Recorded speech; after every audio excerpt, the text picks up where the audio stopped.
regardez TV Rogers, Ottawa.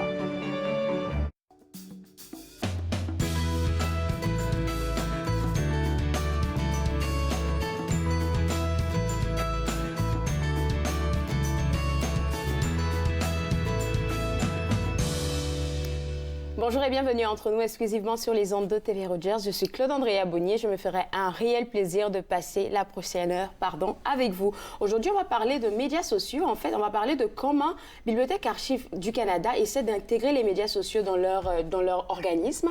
Puis on va aussi parler soit de musique et puis avec peut-être une personne qui nous viendra des Médecins sans frontières. Et tout de suite, pour commencer, j'ai avec moi Roxane qui nous vient de Premier Mot. Oui, en fait, elle est orthophoniste. Je pense que tout le monde te connaît maintenant. Là. On finit par s'habituer à toi parce que là, je suis devenue une future mère. Là, j'attends juste le bébé. J'ai tous mes outils. Et je te disais tantôt que la répétition, elle est vraiment pédagogique. Oui. Il faut toujours revenir sur le bilan de communication dont tu nous parles tout le temps, qui est important pour les parents. Alors, Premier Mot a mis en place, il y a quelques années, un outil de dépistage en ligne qui est gratuit et qui permet aux parents d'aller dépister les habiletés de langage de leur enfant à chaque 6 mois. On peut commencer à l'âge de 6 mois et aller là, jusqu'à tout près de l'âge de 5 ans. Et ça permet vraiment de donner un profil de ce que l'enfant fait et est-ce que ça répond aux attentes de cet âge-là. Si tout va bien, le parent peut tout simplement visiter notre site web, prendre des ressources et revenir 6 mois plus tard. Si l'enfant semble avoir des difficultés, alors il va y avoir un résultat qui va être donné et qui va indiquer aux parents de consulter et va indiquer l'agence avec laquelle référer. Alors, le numéro de téléphone, comment procéder, les prochaines étapes. Donc, je pense que c'est vraiment un gros leurre que tu me disais tantôt pour le bilan commence à partir de 6 mois. C'est ça. C'est vraiment un gros leurre que de dire, bien, on va attendre à 1 an et demi, peut-être pratiquement 2 ans si l'enfant ne parle pas. C'est ça. Là, il y a un problème, mais ça se voit très tôt. Ça se voit très tôt. Puis, ce que les parents peuvent faire, c'est, par exemple, s'ils remplissent le bilan à 1 an puis ils ne sont pas prêts tout à fait à consulter, ils peuvent quand même garder en tête que le premier dépistage n'avait peut-être pas répondu là, aux attentes. Puis s'ils vont le refaire à 18 mois et que ça donne encore le même profil, que l'enfant est peut-être en difficulté, là, ils peuvent peut-être, s'ils ont plus de temps, s'ils ont les ressources, de référer. Mais sachez que le programme est gratuit, puis qu'on essaie beaucoup d'appuyer les parents là, en leur donnant un site qui est plus près de chez eux. Surtout des nouvelles mamans, par exemple, là, qui ne sont pas habituées à ce monde-là. C'est gratuit. Là, tu l'as répété 3 fois. Il faut que je dise, là, c'est gratuit. On aime la gratuité, là, mais... Puis nos services sont offerts à travers la ville d'Ottawa, puis dans le comté de Renfrew maintenant, mais à travers la ville d'Ottawa. Alors, les parents peuvent avoir accédé à un des sites variés dans l'Est, dans l'Ouest, au centre-ville, etc. Puis dans ce temps-là, moi, je fais mon test avec mon bébé de 6 mois, 7 mois, 8 mois, puis je me rends compte que les réponses que j'ai semblent indiquer que mon bébé, il a un petit souci. On ne peut pas dire lequel parce qu'on n'est pas des professionnels, mais il a un petit souci. Dans ce cas-là, qu'est-ce qui se passe? Alors, à ce moment-là, les parents reçoivent ce message-là ou peuvent être référés par le médecin et ils ont un document, un formulaire là, d'aiguillage à remplir et à retourner tout simplement à CHIO. Parce que CHIO, c'est notre grand partenaire. Le Centre hospitalier des enfants de l'Est de l'Ontario, c'est notre grand partenaire qui fait tout le triage puis l'accueil là, des formulaires. Puis nous, on est avec le Centre de traitement pour enfants et CHIO. Alors, on est une grande organisation qui offre tous les services d'orthophonie à travers ces agences-là. Puis là, maintenant, comme tu me disais, il faut se référer. Là, ils vont se référer à un médecin et tout ça. On peut se référer automatiquement comme parent, mais le médecin peut peut-être vous conseiller puis dire, je crois que ton enfant bénéficierait de Premier Mot. Et il peut faire la référence ou tout simplement, le parent prend le téléphone, appelle le centre d'accueil à CHIO et fait la référence par téléphone. Mais tu me rassures que quand il y a un souci dans le genre, là, il ne faut pas tout de suite entrer en panique. Il ne faut pas juste paniquer du coup puis se dire, il n'y a plus rien à faire. Non, c'est ça. Puis on peut essayer des choses. On peut dire, OK, là, je vais commencer à noter un petit peu plus. Je vais imiter plus souvent. Je vais lire. Je vais parler un petit peu plus pendant la journée. Je vais m'assurer de m'asseoir un petit peu plus souvent puis jouer avec mon enfant pour répéter, ajouter des mots, faire des gestes, des stratégies comme ça. Parce que c'est ce genre d'exercice-là, je pense, qui stimule le langage. On en a parlé à plusieurs chroniques, je pense. Le langage, il faut aussi lire des activités. Alors, parler, c'est l'affaire la plus importante, puis qu'on est capable de faire dans toutes les activités de tous les jours. Et on sait que plus l'enfant entend de mots, durant sa journée, même s'il est tout petit, même s'il ne comprend pas ces mots-là, la répétition de ces mots-là dans le quotidien va faire en sorte qu'il va comprendre. Et cette répétition-là va lui faire grandir son vocabulaire. Exactement. Et on sait que dès, comme à l'âge de 3 ans, les enfants qui ont un bon vocabulaire, on a pu voir par des recherches qu'à 9 ans, c'était des enfants qui réussissaient mieux à l'école en lecture et à l'écriture. Alors, le vocabulaire, c'est vraiment un bloc essentiel pour le langage, mais aussi pour des habiletés futures, comme le langage écrit, par exemple. Alors, aujourd'hui, chose assez extraordinaire, on va vraiment parler des différents problèmes que vous retrouvez en orthophonie. Je te garde avec moi. Parfait. Et vous aussi avec moi. On se revoit après la pause. Regardez Entre nous, exclusivement sur les ondes de TV Rogers.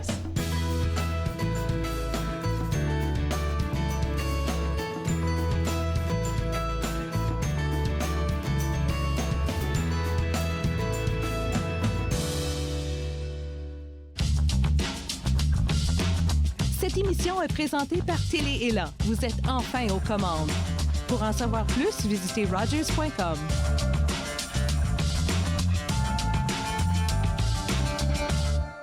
Donc, je m'appelle Mélanie Bégin et puis je fais un focus à TV Rogers. Mes tâches principales seraient régie de plateau, assistante à la réalisation et caméraman, ainsi que graphique. Donc, je trouve que tout le monde devrait passer à Rogers tant qu'à être invité ou bénévole, au moins d'essayer une fois parce que, en fait, tu apprends tellement de choses et des choses que tu ne croirais pas apprendre.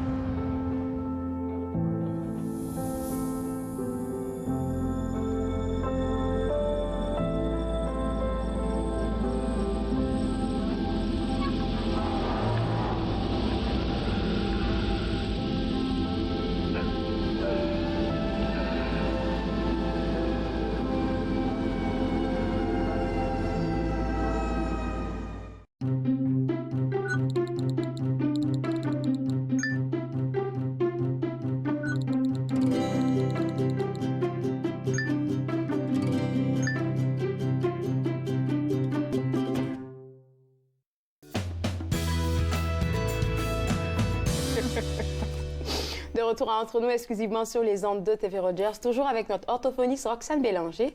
Pour cette fois, pour ce bloc-là, on va vraiment découvrir c'est quoi les différents problèmes auxquels vous faites face là-bas en tant qu'orthophoniste. Et là, on va parler du retard du langage. On va commencer par ça.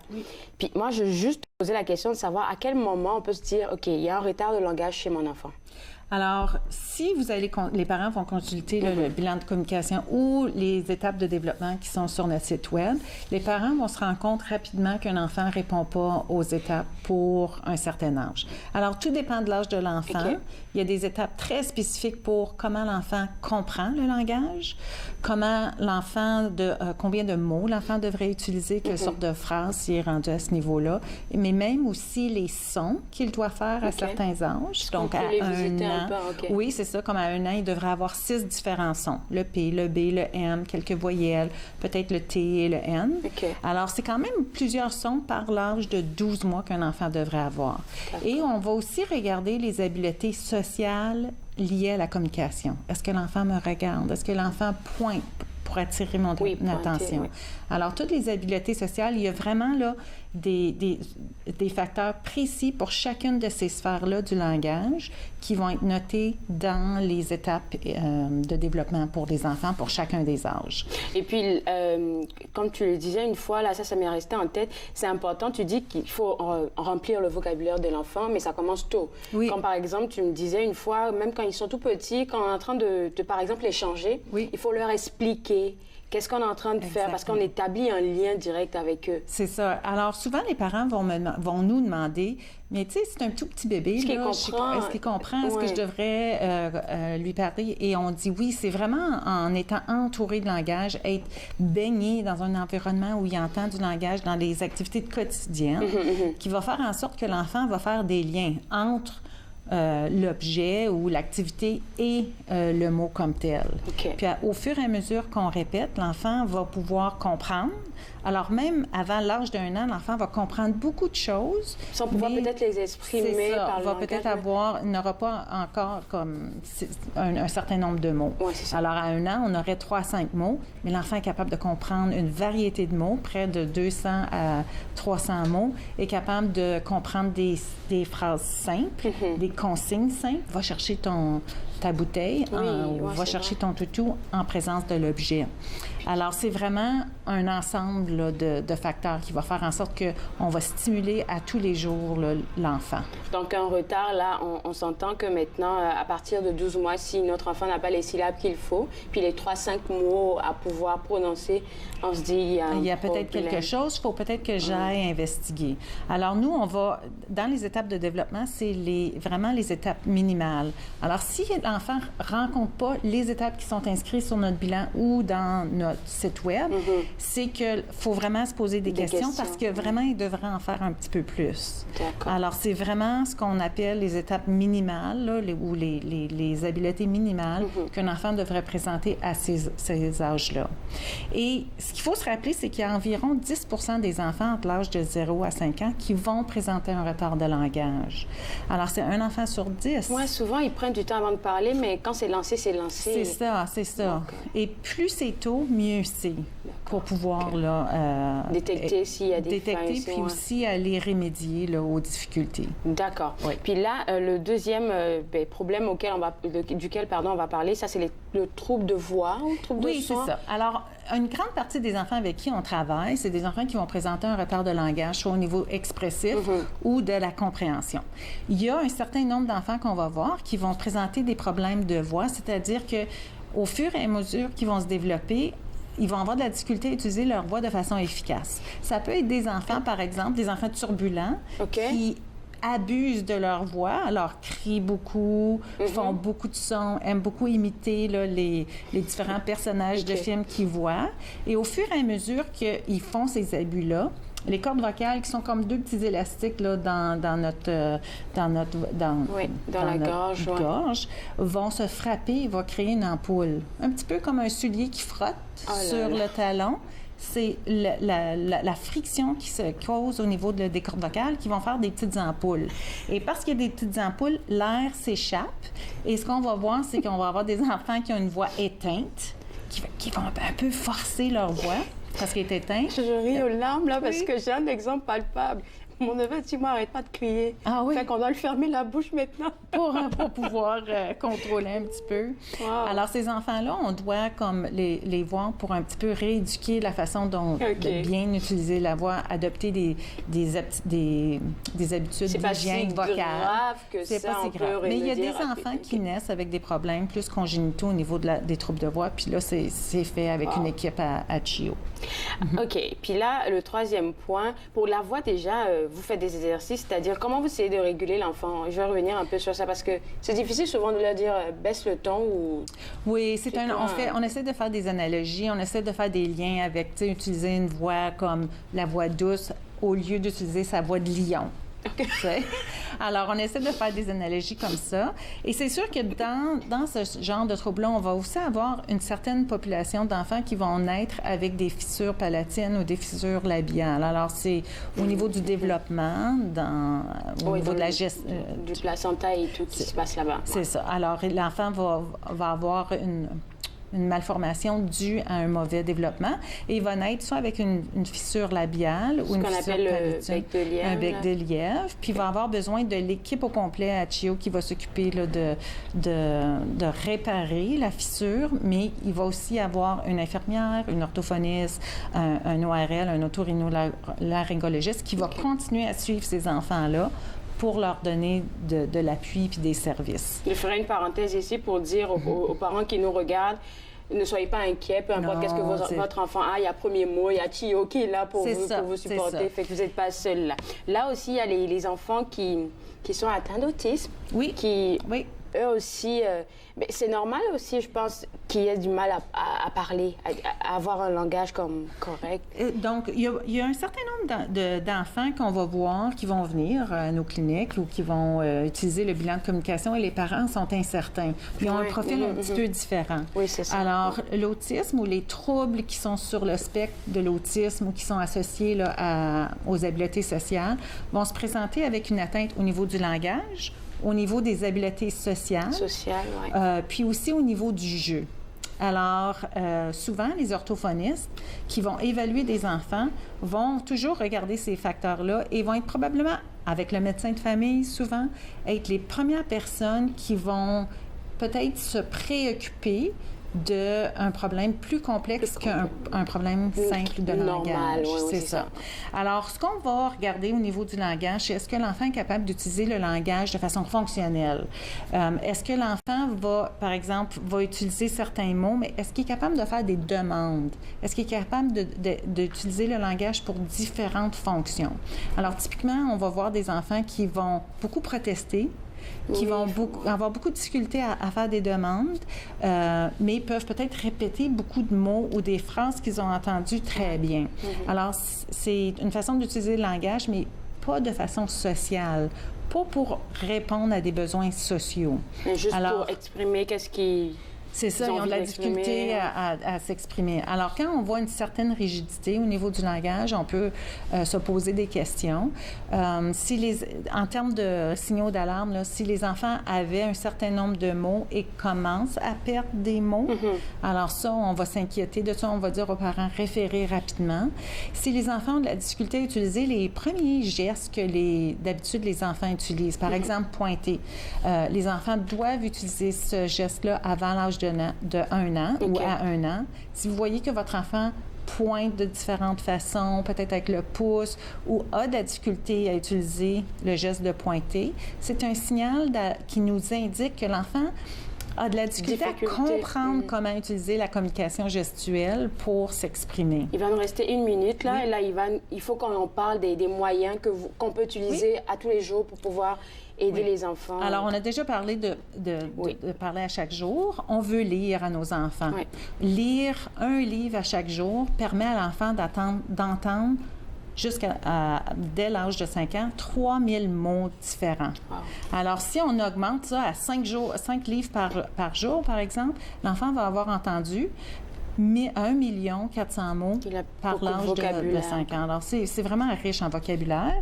Puis, on veut jouer avec eux autres. Et on a des ressources. Oui, on a des ressources sur le site web, nos webinaires et plein d'autres ressources. Merci beaucoup, Roxane. J'aurais passé toute 1 heure avec toi. Là, j'aime trop les bébés. Mais en tout cas, si vous voulez plus d'informations, je vous invite à visiter le www.premiermot.ca pour avoir plus de détails sur tout ce dont on vient de parler. Après la pause, on va parler de médias sociaux à Bibliothèque et Archives du Canada. Vous regardez Entre nous exclusivement sur les ondes de TV Rogers.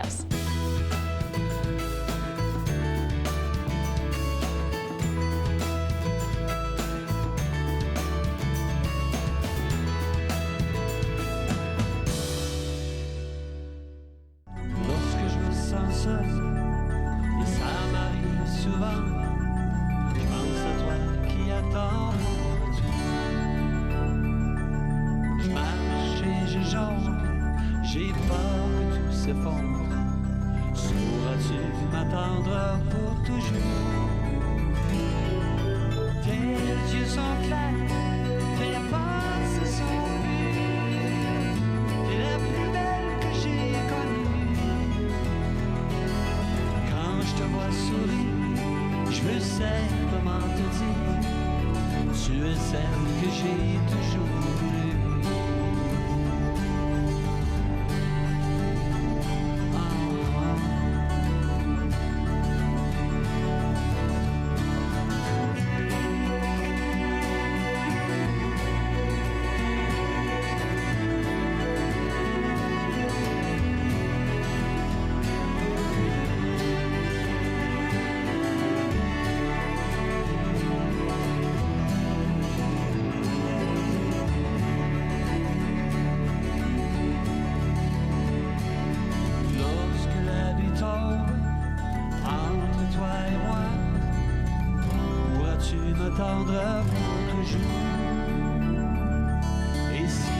j'aimais ton cœur, si fragile c'est grave. De retour à Entre nous exclusivement sur les ondes de TV Rogers. Là, maintenant, on va parler des communications numériques en général, mais plus précisément des médias sociaux, à Bibliothèque et Archives du Canada. Puis là, Julie, tu es du département des médias sociaux. Là, vraiment, c'est toi qui mijotes tout ce qui se passe sur les médias sociaux là-bas. Puis je suis juste en train de me demander, depuis quand vous êtes sur les médias sociaux déjà? Bibliothèque et Archives, on est sur les médias sociaux depuis déjà quelques années. Okay. On est arrivé avec Twitter et Facebook aux alentours de 2011-2012. D'accord. Plus récemment, on a lancé notre compte Instagram il y a environ 1 an et demi. On a aussi une chaîne YouTube. Okay. On a des albums sur Flickr. On a aussi des billets de blog qui sont publiés. Et cette année, on espère lancer notre compte LinkedIn. OK. Là, c'est vraiment, ça devient vraiment... Vous les couvrez toutes, là, les médias sociaux. Vous allez partout. Oui, il y en a beaucoup d'autres, mais je pense que ceux-là sont les plus stratégiques pour nous. Alors, pour moi, qui m'y connaît pas vraiment, là, quand on veut établir, par exemple, une campagne, dépendamment du média sur lequel on passe, c'est différent. C'est pas la même chose. Hein? Exactement. Exactement. Donc, on a fait un peu de travail là-dessus dans les dernières années. Et quand je dis on, je parle vraiment de l'équipe. Ah, c'est une grosse équipe, je dois préciser que ça fait 1 an seulement que je suis à Bibliothèque et Archives et qu'il y a vraiment toute une équipe qui s'occupe de ça. J'ai le plaisir et l'honneur aujourd'hui d'être ici pour de les représenter. D'accord, OK. Mais pour en revenir à la question, c'est ça, on parlait des différentes stratégies, parce que je pense qu'elles ne sont pas les mêmes, que ce soit sur Facebook, Instagram et tout. Donc, ce qui a été un peu précisé au fil des ans, c'est qu'on a décidé un peu de différencier comment on allait parler à nos abonnés sur les différentes plateformes. Donc, pour Twitter, c'est pour nous un compte où on peut parler d'un peu de tout. Les messages sont très courts. On peut parler de la fermeture de nos bureaux. On parle si on a une nouvelle initiative qui est lancée. D'accord. Présentement, on est en train de faire... on parle un peu du nouveau centre de préservation qui va être construit à Gatineau. Donc, tous ces messages-là passent super bien sur Twitter. Ensuite de ça, sur notre compte Facebook, on s'en sert un peu plus comme... Je pense que Facebook, là, c'est vraiment idéal pour aller... c'est un peu péjoratif, là, mais pour aller pêcher du monde, je pense, Facebook. Ça se peut. Je pense que l'approche est différente dans le sens que même si aujourd'hui, on croit que tout doit être rapide et très court sur les médias sociaux, nous, on s'est rendu compte que sur Facebook, les gens aiment quand même les histoires. Donc, c'est là où on va prendre un petit peu plus de temps pour vraiment élaborer des histoires, aller vraiment chercher les histoires derrière certains items de notre collection. Okay. Tout ce qui touche au dossier militaire aussi, c'est quelque chose qui va vraiment rechercher les gens, que les gens aiment apprendre et connaître. Donc, on peut se permettre un peu plus de place pour élaborer là-dessus. J'aime bien votre approche par rapport aux médias sociaux. Pourquoi? Parce que je ne connais pas une entreprise ou un organisme en cette ère-là qui n'utilise pas les médias sociaux pour faire connaître qu'est-ce qu'il fait. Là. Oui. J'en connais pas. Exactement. Donc, c'est sûr que maintenant, le gouvernement du Canada, ça fait plusieurs années qu'on a une approche numérique pour rejoindre notre public cible. Et là-dedans, est venu s'insérer les médias sociaux. Puis, je veux juste, pour retourner à la question d'avant, je voulais juste un peu élaborer aussi sur Instagram parce que c'est notre petit nouveau. Et c'est super intéressant parce qu'avec celui-là, ça, c'est difficile avec Instagram, moi, je pense, d'aller chercher du monde. Hein. Oui et non. On a quand même beaucoup d'abonnés qui nous suivent, qui ont commencé à nous suivre, même si ça fait seulement 1 an et demi. Et ce qu'on essaie de faire avec cette plateforme-là, c'est vraiment d'amener les gens en arrière-scène, en coulisses. Donc, on les amène un peu dans nos voûtes, on les amène dans nos laboratoires de restauration. Donc, ils peuvent voir le travail qui est fait, mettons, avant qu'une œuvre part en exposition. Donc, c'est vraiment un regard privilégié sur tout ce qui est fait en arrière-scène chez nous. C'est tellement intéressant parce que de tout ce que je retiens, ça fait que Facebook, Instagram, Twitter, c'est pas les mêmes affaires qui se trouvent là-bas. Non, c'est ça, exactement. Donc, il y a beaucoup de contenu à explorer. Puis aussi YouTube. Oui, là, c'est des vidéos, je pense, plus longues, explicatives, peut-être pour montrer l'histoire de certains de vos items. Pardon. Oui. Comment vous vous dites, OK, pour Facebook, pour cette semaine ou pour la semaine qui s'en vient, j'ai tel article que je veux présenter, par exemple, au public. Comment vous organisez ça? Donc, la façon qu'on fonctionne, c'est qu'on établit un calendrier éditorial et on l'établit pour une semaine. On va pas au pif comme ça, là. Ouais. Non, des fois, on n'a pas le choix, mais on essaie le plus possible d'être proactif. Donc, on établit un calendrier éditorial d'une semaine, 2 semaines à l'avance. Et ce que ça nous permet de faire, c'est justement le jour même, notre contenu est prêt à partir, on sait ce qui va sortir, mais ça nous permet quand même, ça nous donne le temps de réévaluer. Est-ce que c'est toujours une bonne approche de sortir telle publication? Est-ce que c'est encore d'actualité? Ouais. C'est ça. Puis ça nous donne le temps aussi de voir qu'est-ce qui est dans l'actualité cette journée-là et de peut-être pouvoir s'ajuster avec ce qui trend, comme on dit. Ça devient un gros calcul, là, parce que en fait, comme on parlait d'actualité, là, on peut vouloir faire sortir quelque chose qui est en rapport avec, je sais pas, une communauté quelconque, là, et puis ça se peut pas parce qu'il y a une nouvelle qui vient de tomber cette journée-là. Donc, vous tenez en fait compte de toute la sensibilité communautaire, on va dire culturelle aussi. Hein? Oui, absolument. Puis ça, c'est vraiment un travail qui est fait avec le reste de nos collègues dans la grande équipe des communications. D'accord. Donc là, maintenant, on a dit comment on faisait pour établir les différents médias, comment vous faites pour vous établir sur les différents médias sociaux. On va revenir sur Facebook parce que c'est quelque chose avec lequel je traîne beaucoup.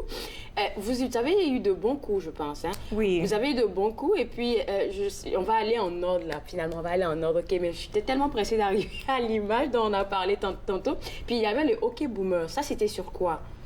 Donc, OK Boomer, c'est vraiment une phrase qui est rentrée de plus en plus dans les médias dernièrement. Puis c'est un petit peu la riposte que les milléniaux vont donner aux baby boomers. Puis dans cette image-là, c'est quelqu'un de l'équipe qui a pensé, bien, on pourrait peut-être changer d'angle. Et on a mis un baby boomer, mais au moment où ils étaient enfants. Et puis qui dit, votre génération était grandiose, alors que c'est le terme qu'on utilisait pour la génération, effectivement, qui avait été élevée en temps de guerre. Donc, c'était vraiment un beau clin d'œil sur une phrase qu'on entend à toutes les sauces, mais pour nous, on a pu y donner un nouvel angle et puis je pense que ça a beaucoup fait sourire nos abonnés. Et est-ce que quand, par exemple, pour cette image-là, est-ce qu'il y a souvent des histoires qui accompagnent vos images et que vous mettez un lien ou est-ce que les gens peuvent vraiment aller s'informer? Parce que je pense que cette image, ça attire déjà le public, c'est comme un appât, puis on est intéressé, ça fait rire, mais il y a un lien là où est-ce que... Oui, exactement. Donc, c'est sûr qu'on essaie aussi de toujours ramener nos publications à notre collection, à notre raison d'être, à notre mandat. Donc, pour parler d'un autre meme qu'on a diffusé dernièrement, celui avec le chat, là, Smudge Super Cat. Oui, là, je ne sais pas si on l'a en studio, là, mais l'image avec le chat, oui. Ça, oui. Donc, ce qu'on a fait avec ça, c'est qu'on a pris un peu une discussion éternelle sur s'il faut mettre des gants ou pas quand on fait un travail archivistique ou de restauration. Mais on en a quand même profité pour prendre cette opportunité-là et vraiment ajouter un lien à un de nos billets de blog où on explique plus en détail ce qu'on fait et la raison d'être derrière les gants ou pas les gants. Donc, c'est sûr que oui, ça vient... On se sert de ça pour mettre en valeur un peu notre rôle dans la société et notre collection.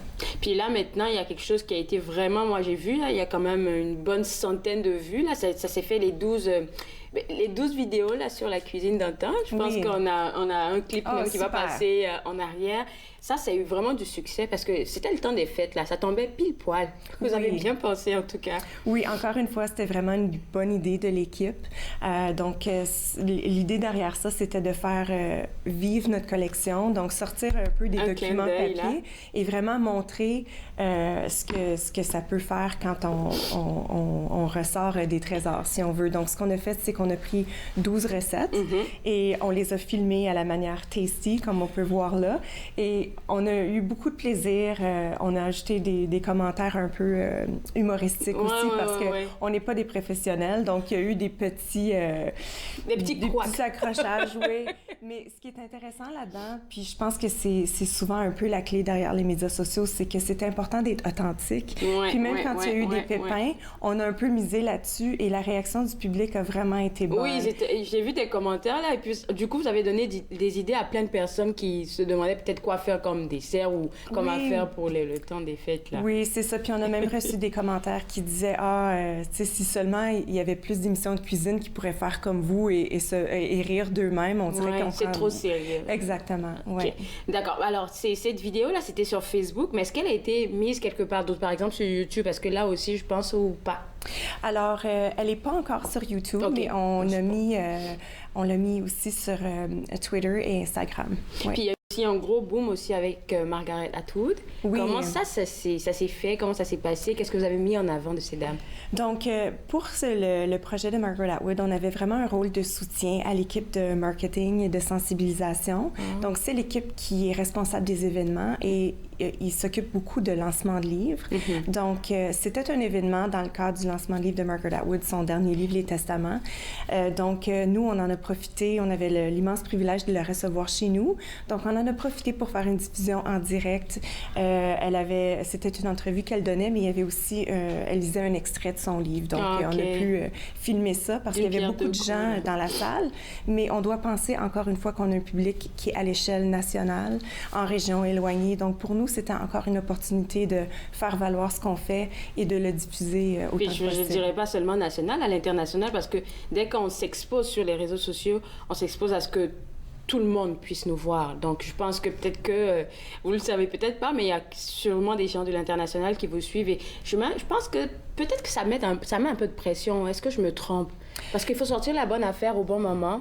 Et puis, parler de la bonne personne avec les bons mots et tout, là. Oui, c'est sûr que quand on parle d'une organisation, les médias sociaux, on est vraiment au front, si on peut dire. Donc, on est vraiment au vu de tout le monde. On est scruté, si on peut dire ça. Donc, mais jusqu'à présent, tout se passe bien. Je pense que quand on a une bonne équipe qui réfléchit bien, quand on est appuyé par une gestion aussi qui nous fait confiance, quand on est capable aussi de bien évaluer les risques avant de se lancer dans une campagne, habituellement, tout va bien. D'accord. Et tout va aller bien, encore mieux là pour cette année 2020. Mais faut qu'on le dise, il y a souvent des défis. Oui, absolument. C'est pas tout rose là. Il faut travailler fort pour avoir quelque chose de qualité. Donc.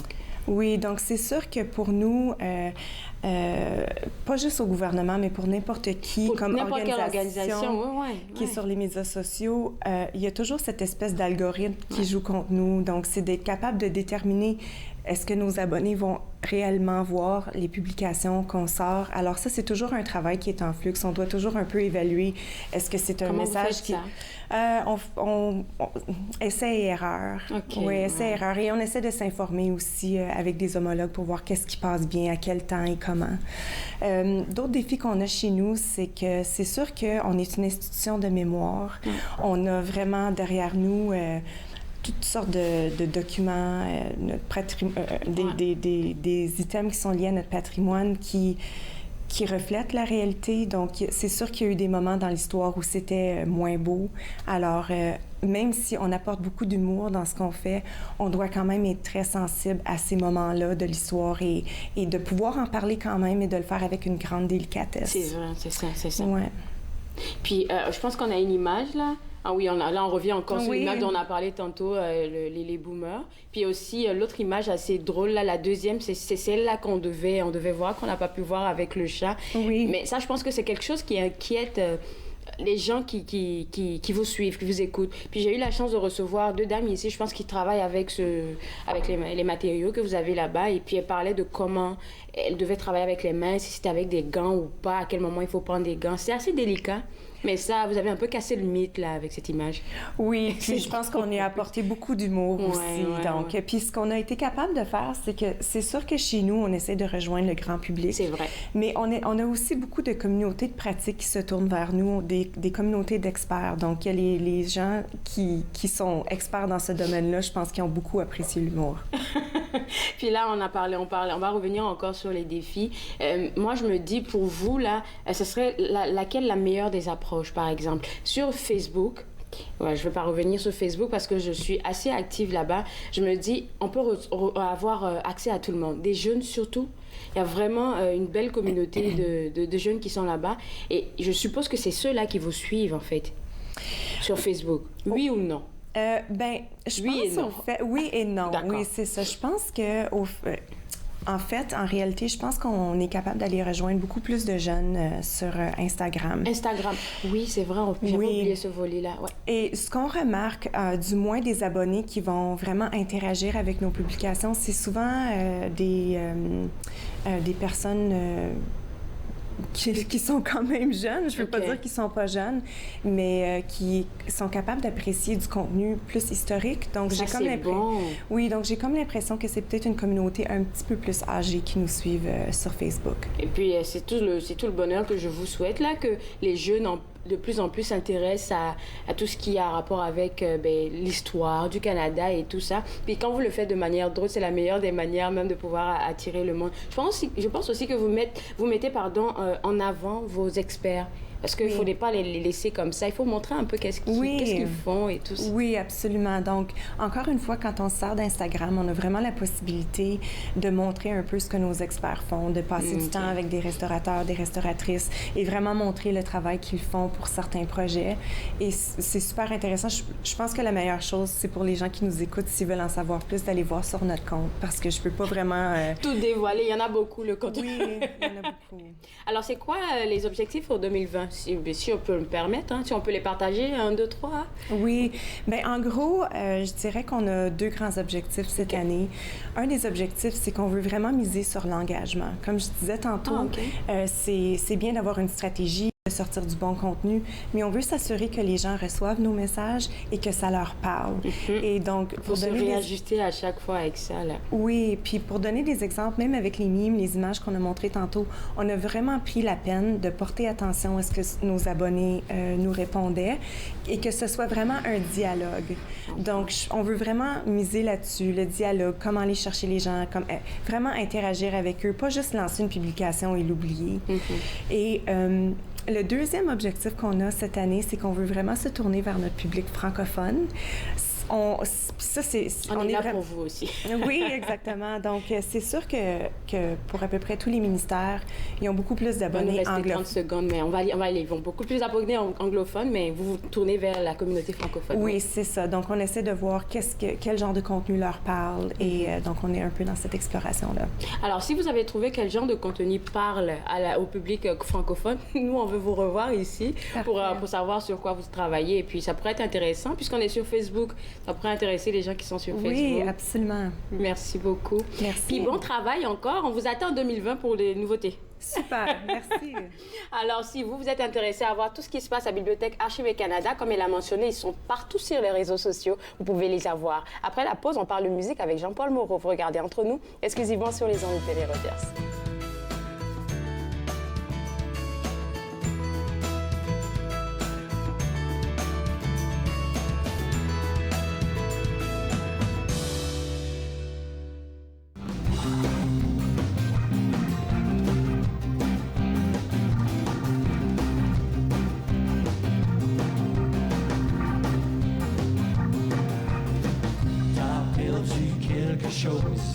Un peu plus loin là-bas, quelque chose que t'avais mis de côté, mais tu t'en souviens pas. Tu prends plus le temps de me parler, tu ne me vois même plus. Faut dire que je m'en attendais, le dessin prend le dessus. Tiens fort, perds pas le goût de l'amour. Laisse pas tomber ce qui t'appartient pour toujours. Laisse-toi pas aller, perds pas le goût d'aimer. Laisse-toi pas aller, perds pas le goût d'aimer.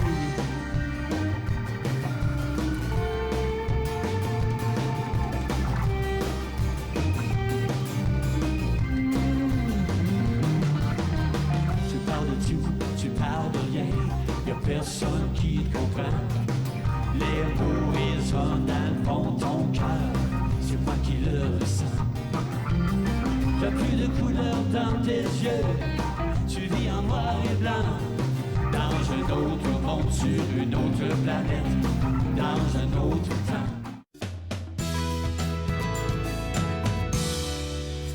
De retour à Entre nous, exclusivement sur les ondes de TV Rogers. Jean-Paul m'a fait un cadeau. Et puis là, on va écouter du jazz. Il m'a écouté pendant tout, comme depuis septembre. Hein. Tu m'as écouté cette fois. Ouais. Ben oui, absolument, tout à fait. Mais ça tombe très, très bien, Claude Andrea, parce que Sonia Johnson, dont on va parler en premier, elle vient de sortir un album, Chrysalis. Okay. On va parler, bien sûr, de l'album, mais et de un, et de deux, il y a une chanteuse qui ça fait 4 albums qu'elle sort. Elle sort un 5e album qui est encore sous embargo jusqu'au 21 décembre.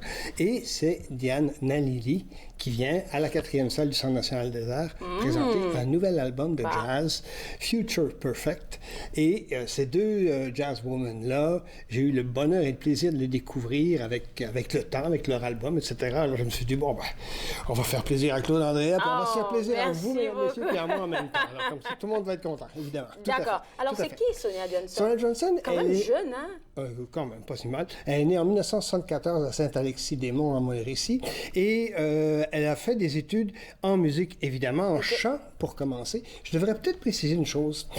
Les gens ont peut-être entendu ce nom-là tout récemment dans la région, parce qu'elle est venue donner, avec d'ailleurs Diane Nalili, elle est venue donner des cours de chant vocaux type jazz dans la région. Ah ouais? Alors, donc, il y a un certain nombre d'étudiants, peut-être potentiellement parmi vous, qui ont pu suivre ces cours de formation. Alors, donc, elle est chanteuse, bien sûr, elle est auteure, compositrice, interprète en jazz, mais aussi elle enseigne.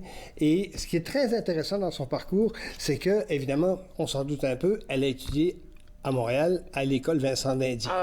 C'est la grande école, évidemment. Alors donc, il fallait qu'elle passe. La plupart des musiciens, d'ailleurs, de qualité, passent par ces grandes écoles-là. Elle vient donc d'une formation de Vincent d'Indy, ce qui est assez extraordinaire. Et elle a donc aussi réalisé un baccalauréat en interprétation. Et ça aussi, vois-tu, alors, il y a le chant, le jazz, la formation à Vincent d'Indy comme musicienne, et en même temps, elle est assez outillée. Absolument, un bac en interprétation de jazz il y a 2 ans à peu près. Et, comme par hasard, elle a senti qu'elle avait encore besoin davantage d'outils. Elle est allée faire une maîtrise. Aussi, elle vient de terminer une maîtrise avant son album le plus récent, Chrysalis. Elle vient d'aller terminer une maîtrise aussi à Montréal pour justement se perfectionner encore. Alors donc, elle est toujours en recherche et je pense que c'est le lot des bons artistes, c'est justement qu'elle de toujours perfectionner, chercher d'autres choses, de nouvelles avenues, de nouvelles façons de faire les choses et en même temps d'apprendre évidemment et d'intégrer tout ça dans leur art. Alors, c'est vraiment ce genre de femme-là qu'elle est. C'est vraiment très très bon. Et il faut peut-être que je raconte une chose, c'est que quand moi je l'ai découvert, c'est une très très drôle de façon. Je cherchais, parce que bon, je fais aussi des émissions de jazz pour certains postes radiophoniques, et l'émission s'appelle Alors comme ça en jazz, et je fais des recherches, comme pour d'ailleurs tout ce que je fais, que ce soit ici ou ailleurs. C'est ça, exactement, je fais beaucoup de recherches. Et donc je cherchais du jazz francophone féminin. Pas très nombreux. C'est vrai. Ça, pas c'est très, très... pas très nombreux. Des gens qui font du jazz, il y a beaucoup de femmes anglaises, espagnoles, portugaises, sud-américaines qui font du jazz, mais francophones, très, très peu, et femmes en plus, très, très peu. Elle est une des seules à l'avoir fait. Et donc, à force de fouiller, j'ai trouvé Sonia Johnson. Et là, je me suis dit, ah, tiens, je vais explorer, voir un peu qu'est-ce qu'elle a fait, évidemment. Au moment où j'ai commencé à faire des recherches sur elle, elle avait juste 2 albums de sortie, et dont on va entendre des extraits. Et ça m'a vraiment surpris pour 2 raisons. 1, la qualité du français. Sa voix. La voix, absolument. La voix, sans aucun doute, évidemment, très particulière. Et la qualité du français, les tons et les tonalités et les rythmes se correspondent l'un à l'autre. Alors j'ai dit, oh, ça, c'est de la qualité, ça, absolument.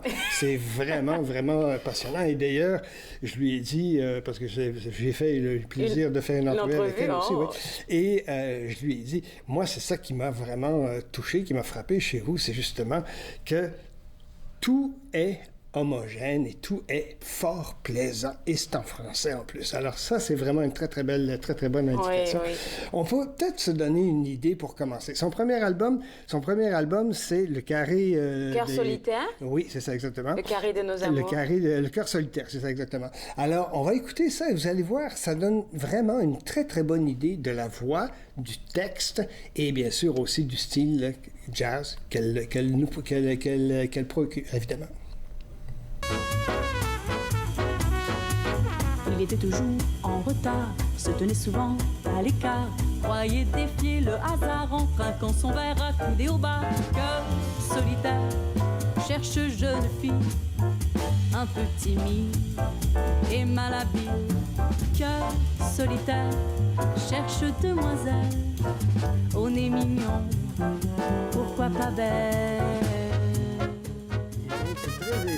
Le français aussi, vraiment, c'est posé. Et on retrouve des touches à la Michel Legrand là-dedans, bon, etc. Je regarde justement la nomenclature des pièces, évidemment, et de cet album-là, et c'est tout français. Alors donc, déjà là, en partant, c'est une très belle découverte. Deuxième album, c'est Le Jardin des Orchidées. Triade, ça c'est fait avec Annie Poulain et avec Charles Biddle. Ça dit quelque chose, Charles Biddle? Non, peut-être que tu m'en as parlé. C'est un très bon jazzman de Montréal qui a travaillé avec une multiplicité d'instrumentalistes et qui, comment je dirais, lui aussi a une très belle voix, très belle voix. Et comme quoi le chant vocal chez elle a toute son importance, a décidé de s'associer avec Annie Poulain et Charles Biddle pour produire un album qui s'appelle Triade.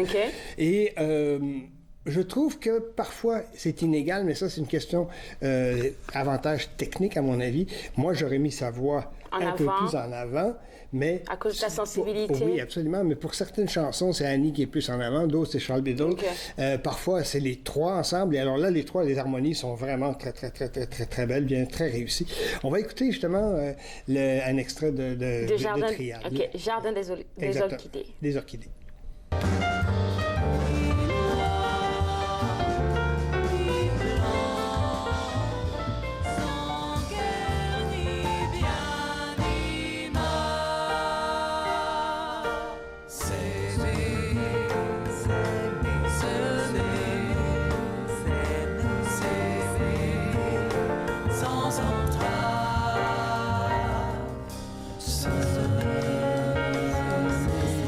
De jazz que j'avais jamais entendu. Est-ce que tu entends c'est comme un peu, il y a un peu de valse comme ça. Tout à fait, absolument, oui, tout à fait.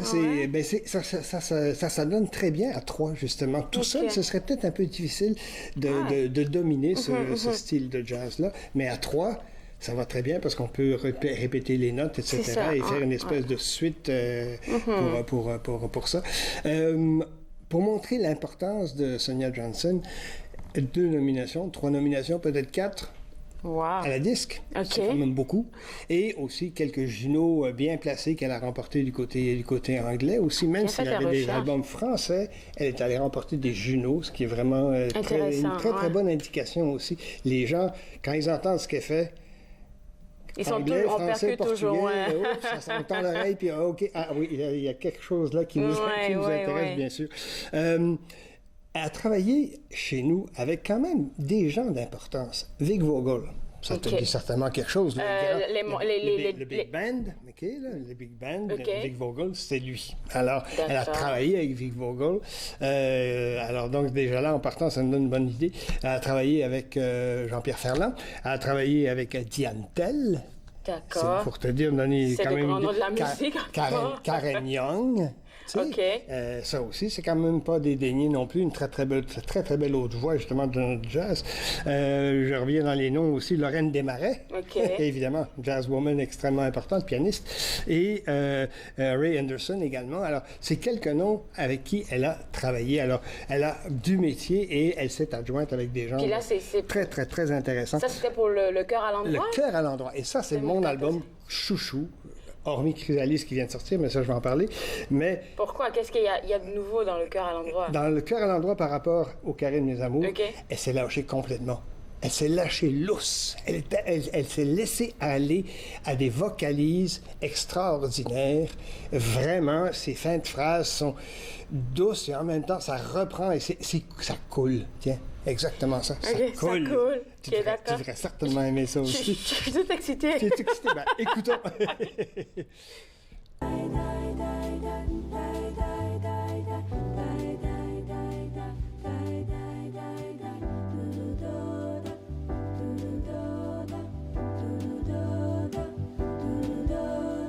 Elle court autour du temps qui court, les yeux fermés à demi-jour, cœur à rebours, à bout de rêve, si peu de trêve à son corps lourd. Tu marches au contre-temps, tu parles à contre-vent. c'est qu'on comprend, on entend qu'est-ce qu'elle est en train de dire, de lancer comme émotion. C'est très, très clair. Elle énonce très, très bien. Et en même temps, une espèce de candeur, de douceur qui comme on le dirait, c'est comme si elle n'a pas tellement envie de chanter. Elle est comme... Absolument, c'est vraiment incroyable. Et la nomenclature, moi, pour cet album-là, bien entendu, si jamais ça vous intéresse, Toi, mon amour, c'est excellent. Celle que vous venez d'entendre, bien sûr, aussi, Le cœur à l'endroit. Rose, Liverpool, c'est tout à fait particulier. Alors donc, à découvrir, évidemment, cet album-là. Également... Elle vient de sortir, il y a 2 semaines à peine, elle vient de sortir un nouvel album. Tu la suis de très près. Non, pas nécessairement, mais je veux dire, je suis à la recherche de toutes sortes de choses. Alors, quand je vois Sonia Johnson qui vient de sortir un nouvel album, j'écoute. OK, d'accord. C'est ça. Alors, Chrysalis, c'est aussi un album où, pour une fois, elle a décidé d'y aller en anglais. Il y a une chanson en français, mais le reste des chansons sont toutes en anglais. Mais... c'est vraiment, là encore, elle a dépassé les limites. Elle a pris 5 ans pour faire ça. Hein? Oui, 5 ans pour produire Chrysalis, parce qu'elle a écrit des textes là-dedans. Dans les autres albums, elle écrivait une chanson par-ci, par-là, pas nécessairement très, très souvent. Mais cette fois-ci, la majorité des textes, ce sont ses écrits à elle. Et crois-moi, Claude Andrea, elle écrit très, très bien. Il y en a combien de chansons de 12 ou 13 sur l'album. Et de son cru, si ma mémoire est bonne, il y en a au moins 6, sinon 7, peut-être 8. Alors, c'est vraiment beaucoup d'ouvrages, mais elle écrit très, très, très, très bien. On va écouter une pièce qui détonne un tout petit peu de l'album, et ça aussi, c'est intéressant, ça prouve qu'elle a fait du chemin. Monster. For all the monsters crawling under your bed, for all the princes that you will never wed, for all the answers that have been left unsaid, I'll wait. I will stand with a light through your night. C'est ce que je ressens dedans, là, la maturité. Absolument, tout à fait. Et elle me fait penser, en écoutant ça, elle me fait penser à Ella Fitzgerald. Ah, OK, ouais. Absolument. Peut-être avec moins de... C'est papa qui écoutait ça. Moins de coffre, moins d'ampleur, mais avec tout autant de force et de profondeur. Et ça, c'est encore un exemple. Vous écoutez sur cet album-là, entre autres, Storm, qui est vraiment très, très, très intéressant, et aussi Prelude, to Danger. Ce sont des expériences personnelles, des histoires personnelles qu'elle raconte, ou elle ou ses amis. Mais vraiment, c'est très, très fort, c'est très, très, très solide. On sent qu'elle est bien assise maintenant dans son place, on peut dire. On sent la maturité. Même le cover, là, tu vois. Absolument, tout à fait. Okay. On va aller à un dernier exemple, et c'est la pièce francophone de cet album Chrysalis, Kaladja pour Normand. Ça dit tout. OK.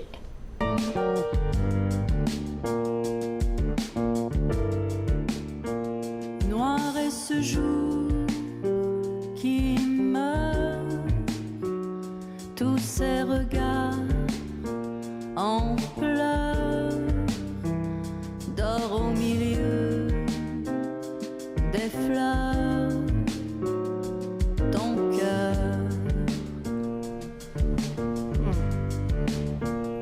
On a découvert aussi Sonia Johnson avec un événement musical. J'appelle ça un événement musical parce que c'est pas un disque, c'est pas une comédie musicale, c'est pas un concert de jazz en tant que tel, c'est un peu de tout. Le capitaine Ivre, je le mentionne parce que il y avait entre autres là-dedans elle et Jean-Pierre Zanella qui est un des grands jazzmen aussi, probablement que tu connais et que vous connaissez également, mesdames et messieurs. Alors donc, à mentionner également parmi ce qu'elle a pu faire, évidemment. C'est vraiment une artiste à découvrir et elle va venir en 2020. J'ai pas encore les dates, mais elle va venir dans notre région en 2020 parce qu'elle commence la tournée. Exactement ça, tout à fait. Absolument. Intéressant. Je te garde en contact avec moi là pour ça, sait-on jamais. Absolument. Puis là, maintenant, on va découvrir Diane Nalili. Oui, Diane Nalili. Je ne connais pas. Ah ben, c'est une... c'est la fille d'un ambassadeur canadien qui a décidé de se mettre au jazz. Et dans son coin, vraiment, elle a commencé de façon très intime, si tu veux. Et elle a, elle aussi, fait ses classes. Elle chante en français, en anglais, en portugais, en espagnol. album? Alors, on va écouter tout de suite un extrait d'un de ses albums. Imagine My First Imagine, Session, c'est yeah. exactement ça, avec le Ottawa Jazz Orchestra.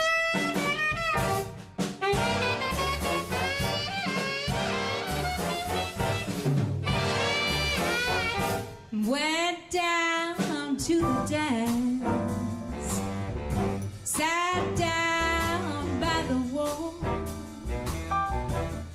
invited to dance by no one at all. The Alors, à couples découvrir, évidemment, Diane Nalini, ça s'appelle N-A-L-I-L-I. J'envie les gens qui sont dans la salle en train de la regarder. Mon Dieu, c'est un spectacle, hein, ça? C'est tout à fait un spectacle. Et avec le Ottawa Jazz Orchestra, qui est un excellent ensemble de jazz de la région ici, avec Peter Kankura, entre autres, c'est vraiment une perle qu'il faut absolument découvrir, si vous ne la connaissez pas, évidemment, tout à fait. Puis tu me disais tantôt là, qu'elle a un 5e album qui s'en vient. Oui, absolument. 5e album qui s'en vient, qui est encore sous embargo. Alors, je pourrais vous présenter... Je vais te garder pour ça, pour la pause. Hein, Tout à fait. Tout à fait. Garde-moi, puis on en reparle à retour. D'accord. Alors, je garde Jean-Paul avec moi et vous aussi d'ailleurs, parce qu'au retour, on va parler du 5e album de Diane Nalini. Vous regardez Entre nous, exclusivement sur les ondes de TV Rogers.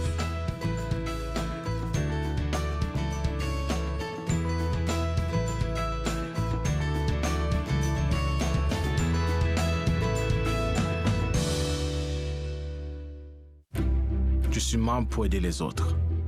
Parce que ça fait partie de mes valeurs. Pour donner l'exemple à mes enfants. Je suis membre pour servir ma communauté.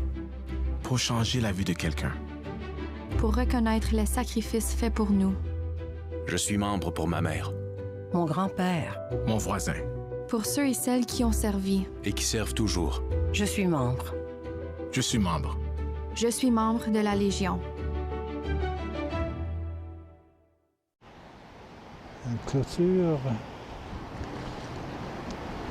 à neige qui s'en va comme ça. Et Le peintre des 4 saisons, samedi 13h30 sur TV Rogers. Voici une plaque porte-clés des amputés de cœur. Quand vous utilisez une plaque porte-clés, vous protégez vos clés. Si vous les perdez, la personne qui les trouvera pourra appeler au numéro au dos de la plaque. Ou les déposer dans une boîte aux lettres. Puis, les amputés de guerre vous retourneront vos clés. Gratuitement!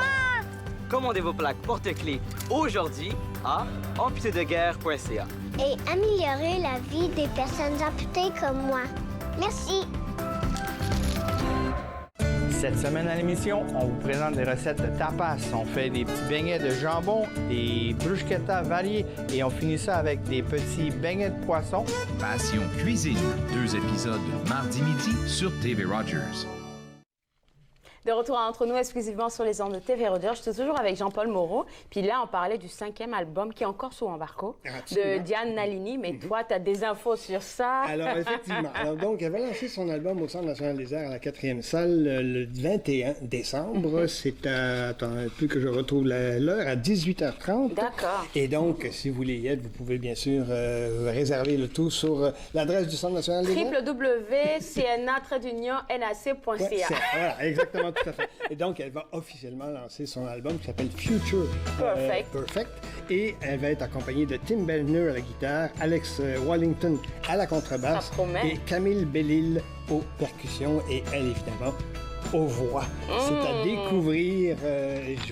Je souhaite que vous puissiez... Je vais visiter le site web pour voir qu'est-ce qu'on peut faire là maintenant. Tout à fait. Et si vous voulez avoir un petit aperçu, je la reçois à mon émission à Unique FM, Culture Géniale, ce dimanche le 15 à 15h30. OK, d'accord, on va écouter ça. On va qui elle est, cette madame-là. Exactement ça. Quelle musique. Merci beaucoup, Jean-Paul. Puis vous, je me suis fait le plaisir de passer 7 heures avec vous. Le 21 décembre, là, pour Diane Nalini, ça semble être super intéressant. Donc, www.cna-nac.ca. C'est un site web que vous pouvez visiter pour pouvoir, pourquoi pas, découvrir son nouvel album. Je me suis fait le plaisir de passer 7 heures avec vous. Demain à l'émission, on va... Bye! Faites-nous part de vos commentaires en composant le 613-521-2323 par courriel sur Facebook et Twitter.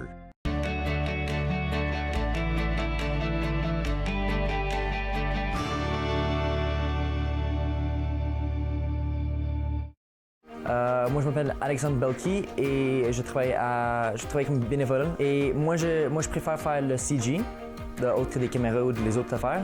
La raison que j'ai choisi d'être un bénévole à Rogers, c'était plus pour mon futur. Donc, comme j'ai dit, j'aimerais aller travailler avec téléproduction ou même des films. Puis, je pense que TV Rogers, c'est la plus bonne idée. C'est une bonne idée pour l'expérience. I'm Mallory, and I was walking home one night when an impaired driver hit me. He had been overserved in 2 bars before getting behind the wheel. If the servers would have called him a cab instead of serving him more alcohol, my life would be the same as what it used to be. I think servers play the biggest role in keeping us safe because it's up to them what state the person's in when they leave. Refusing service isn't personal, it's the law.